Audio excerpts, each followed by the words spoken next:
বৈষম্যের শিকার।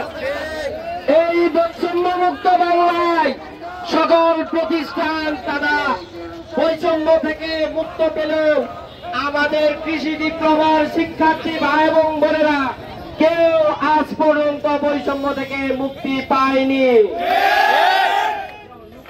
আমরা আমাদের বৈষম্য নিয়ে সরকারের বিভিন্ন মন্ত্রণালয় এবং প্রধান উপদেষ্টা বরাবর স্মারকলিপি প্রদান করেছিলাম, কিন্তু তেনারা আমাদেরকে বিন্দুমাত্র কোনো বিষয়ে আশ্বস্ত করেনি। আমরা আমাদের এই বৈষম্য থেকে মুক্তি চাই। আমরা আমাদের 8 দফা দাবির পূর্ণতা চাই।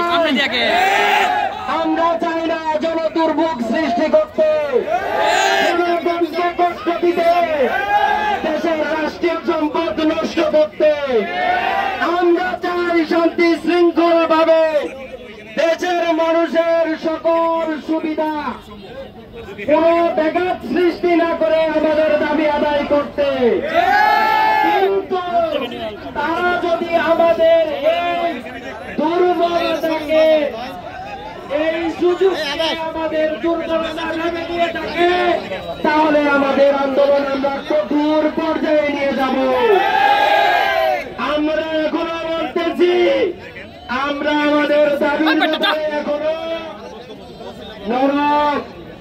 আমরা আমাদের দাবি আদায়ের লক্ষ্যে এখনো নরম নীরব। আমরা যদি জেগে যাই, আমরা আমাদের শেষ রক্তবিন্দু দিয়ে দাবি আদায় করব। আমরা চাই না জনদুর্ভোগ, আমরা চাই না বৈষম্য। আমরা এই বৈষম্য থেকে মুক্তি চাই, থেকে মুক্তি চাই। 24-এর গণঅভ্যুত্থান এই বৈষম্যকে রাখার জন্য হয়নি, এই বৈষম্যকে মুক্তির জন্য করা হয়েছে।